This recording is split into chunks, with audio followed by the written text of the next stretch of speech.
obviously was a debate. Wasn't much of a debate that we've seen before. Obviously, you and Olivia Chow agree on a lot of these issues, but on housing, why do you think her plan to have 20% of new developments affordable housing is not the right plan? Well, I would prefer to proceed first using public assets we have, pieces of land owned by the Parking Authority and TCHC, among others, and invite people to come in from the private sector on the express understanding that if we put that land into the mix, they will develop affordable housing. And I would just prefer that kind of an approach, and I think there'll be lots of people lined up to do it, and we'll get lots of housing units as a result. Doug Ford not here at this debate. He says that he will be at the debates next week. Obviously, there has been a lot of controversy with Mayor Ford when it comes to the LGBT community, him not going to the Pride parades. And just a couple of weeks ago at Ford Fest, there were some protesters there. Are you worried about Doug Ford's policies if he gets into office being similar to the mayor's? What can you tell us on that? I really have no idea what Doug Ford's policies are in that area. I just know what mine are, which is that we've got to make sure we have a city where it's all for one and one for all. It's one Toronto where nobody's left behind, and that includes an absolutely embracing approach to our LGBTQ community and to lots of other people who sometimes feel left out. And so I will continue to adopt that approach as I have for years and years. I've been in Pride many times. I've been very involved in many aspects of the affairs of this community, and I support all of that going forward, and there will be no controversies of this kind on my watch. On the Israeli Apartheid group that has marched in Pride before, in 2011, the city manager, Joe Penichetti, concluded that there's no legal precedent to suggest that this group should not be included.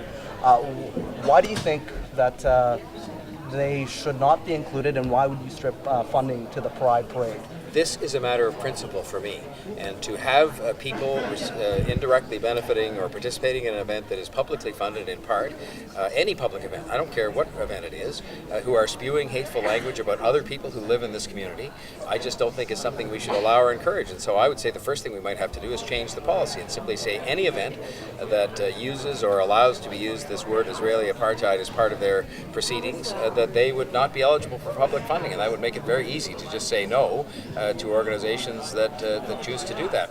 Israeli apartheid people, so-called, I even hate using the phrase myself, they can go and have their demonstrations anywhere they want in the city. That's fine. I'm not talking about freedom of speech here. I'm simply talking about publicly funded events, that they should not be a place where this kind of hateful language is allowed or encouraged. Doug Ford has talked about naked men at the Pride Parade. He's talked about the towel boys and the bike showers at City Hall. You didn't mention him at all tonight. Why is that? Well, I mean, his name didn't come up, actually, because I guess we had a situation here where Olivia Chow and myself, by and large, agree. We both have a long tradition of supporting Pride and the gay community, and both will continue to do so, whatever our respective capacities may be.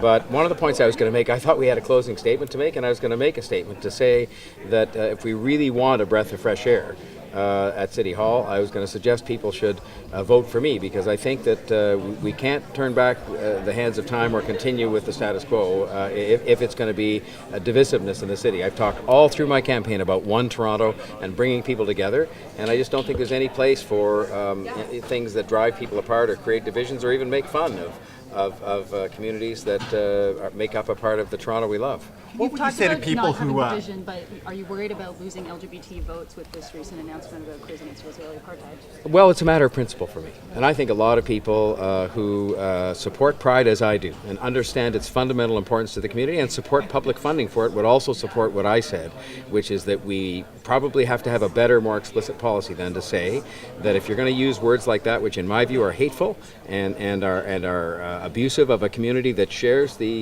our city of Toronto with the LGBT community and everybody else, that we shouldn't publicly fund those, or they can withdraw the use of those words. They have a choice. What would you say to people who would consider that you're opening a can of worms?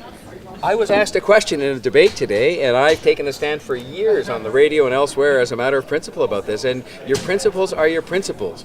And I'm sorry if it's opened a can of worms with anybody. I support Pride. I will be there next year. I'll be at the flag raising, the first one to be pulling the flag up the pole. I'll be at the parade as I have been for years and years and years. But I do not think that we should be supporting with public funds organizations that end up spewing language that is disrespectful and hateful of other parts of our community.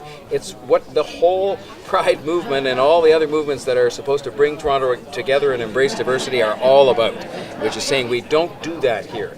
And And I don't think we should be facilitating it with public money. And so maybe we have to change the policy. But I was only answering a question about my one vote at City Council that I hope to have and am confident I will have after the 1st of December. John, the solicitor's opinion comes from... We have some issues, and those issues are being discussed, and I don't want to show disrespect for them by talking about those discussions publicly. If you want to talk to my teammates, they can perhaps tell you a bit more, but we're just sorting some issues out, and I hope we'll sort them out soon. Are you going to make a habit of No. No, look, I mean, I don't think there's anybody who stands as a candidate for mayor and answers any more questions than I do. There may be some who answer as many, but I try to make myself available to the media. This is the 3rd time today. I'm delighted to do it. I enjoy it as part of the accountability that goes with my job and my role, and I will continue to do so. John, the solicitor's opinion was actually based on the federal hate crimes law. How can the city actually change a policy that's based on federal hate crimes legislation, hate speech legislation? I think the city could simply say what I suggested, and in fact it was right in their own documentation I read out tonight, that if the words Israeli apartheid were to be used, that this would be deemed to be a violation of the policy. You just change the policy to say those words represent a violation of the policy, and therefore that would allow funding not to proceed for any organization that allowed that to happen. I just think we have to take a stand on these kinds of things and say we're not going to. If the shoe was on the other foot, and there was language being used like that about the gay community, I think there'd be a lot of people saying he's right. We can't have that happen here. We pride ourselves in this city on the fact that it is the place where everybody is respected and where people are brought together. And I intend to be a mayor who's going to do that each and every day that I'm in office. And that's a matter of principle for me. Thanks very much. Thank you. Thanks a lot.